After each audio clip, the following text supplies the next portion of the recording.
What's up, ladies and G-words? Welcome to Istanbul.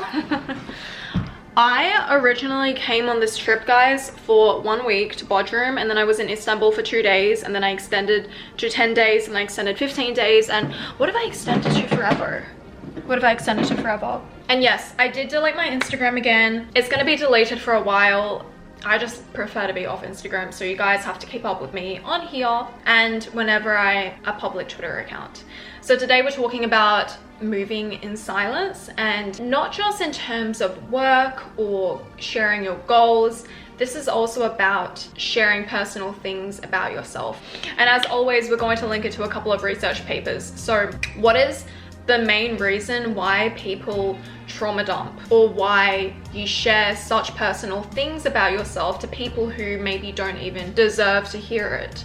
It's because you're looking for an empathetic listener, and deep down we think that by sharing these things about ourselves, we're actually almost like relieving this burden and this stress, and we're looking for someone to co-regulate with us and make us feel better about whatever happened to ourselves. And on top of that, maybe you're oversharing a lot because you're looking for someone to bond with. I mean, this is a tactic a lot of men use. They trauma dump because they know that women respond to that and they can bond more easily with you. So when we do overshare, when we do trauma dump, we tend to feel a little bit more attached to that person because you have bonded through maybe a shared experience, and you're just looking for someone to understand you, relate to you, empathize with you, and help you relieve this burden. However, we talked about this a couple of videos back. There is a research paper that shows when you trauma dump to the right people, and the right people being someone who is an empathetic listener, someone who actually can hold space for you and make you feel accepted and not like blame you for whatever happened, that is when you're more likely to feel the benefits of trauma dumping or sharing things about yourself. However, a lot of people, they do not have the capacity to hold space for you. And a lot of people have low emotional intelligence. So what happens is you end up oversharing, and either that person ends up later down the line weaponizing this against you, especially a man, guys, because they haven't even earned to hear your past, or two, they are not an empathetic listener and they end up making you feel bad about what happened. Now, when you're sharing in front of someone who's not an empathetic listener, what happens is you actually internalize this shame even more. And now you're just reliving the experience, and by reliving the experience, you're generating the same emotions and producing the same chemicals that occurred when whatever happened to you actually happened. So you're just reliving the experience over and over again, and you're getting no positives, you're only getting negatives out of this. And I think we all know how bad it feels when you share something personal to someone and they don't empathize, or maybe they will be like, oh yeah, but this happened to everybody.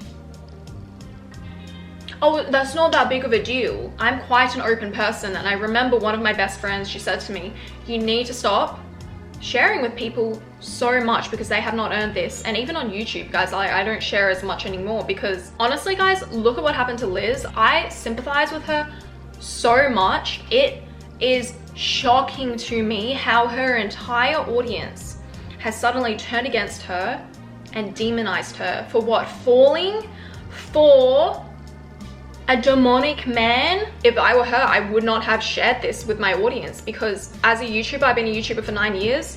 I can say like maybe 70% of my audience is going to understand, and the other 30% and the rest of the world who doesn't follow me, they are not going to be as nice, and they would just reinforce this shame.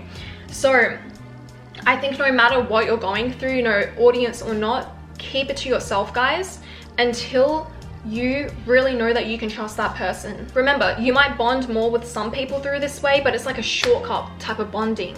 That person needs to earn your trust over time, especially in dating. When I was younger in dating, I used to legit like trauma dump so fast on them. And it was because I wanted them to understand why I was the way I was.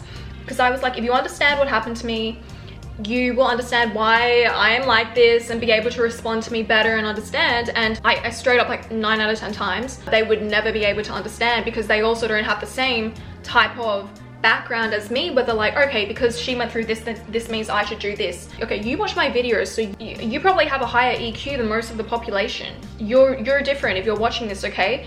And it shocks me when I'm like out in the world and I realize most people don't know what we know, guys. So it's almost like you're just talking to a fucking wall. You're just talking to a wall. These people don't know anything. I'm going on a little bit of a rant. Don't tell people everything. They will reinforce shame if they are not an empathetic listener. 2, people need to earn your trust to know personal things about you. 3, you're only falsely bonding if you're trauma dumping, okay? 4, you might be seeking reassurance and co-regulation, but ultimately you have to find that in yourself, okay? Point number 2, this is not about trauma dumping. This is about sharing good things that happen to you and your goals. I really believe in evil eye, but if we're not even talking about spiritually, humans are jealous. Jealousy is such a natural reaction, and you never know deep down how someone feels. Even your family members, even your closest friends. And I've made the mistake in my younger years where, you know, I couldn't wait to share good news with someone because I'd be like, they'd be so happy for me. And then when I'm not met with the reaction I'm expecting, I will be so shocked. But it's because jealousy is normal. You don't actually know what's going on up here. You don't know what's going on in somebody's home, what they're going through and not sharing with you. So you're better off just keeping things silent and private. You know, show, don't tell. Your success is going to speak. You don't need to tell people what happened or what you're planning to do, which can go to another point.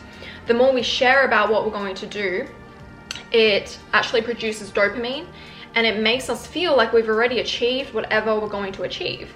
So in turn, you work a little bit less hard because you've already got that dopamine hit.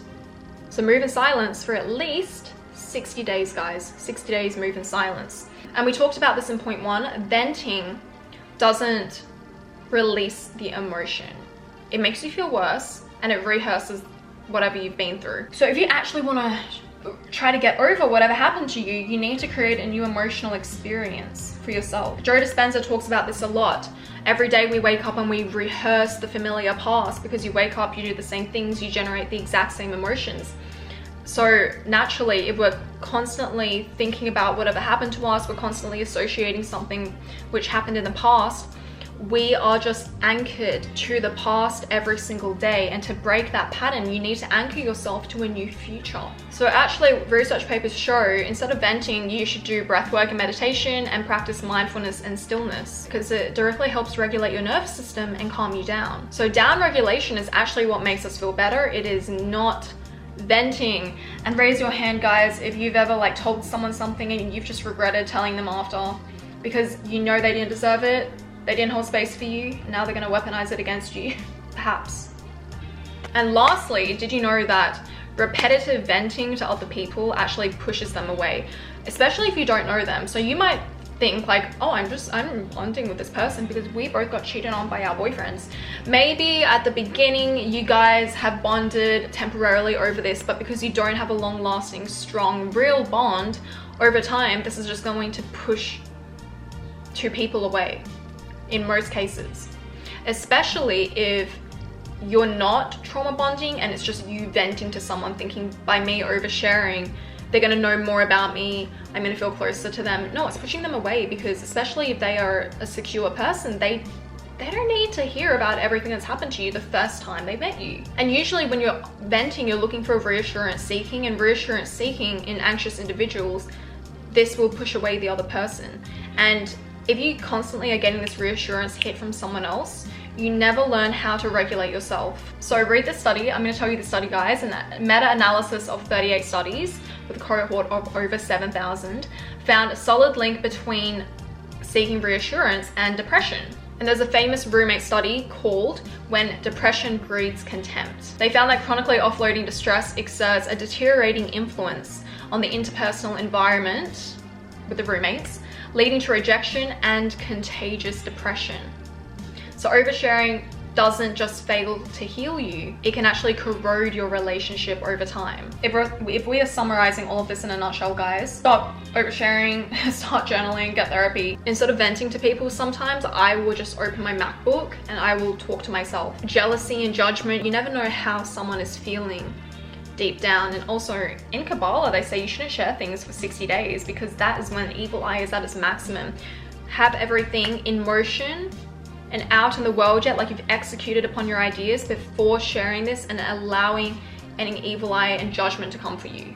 Okay guys, thank you so much for watching this video, and I will see you next time on my main channel. Ich liebe dich. Tschüss.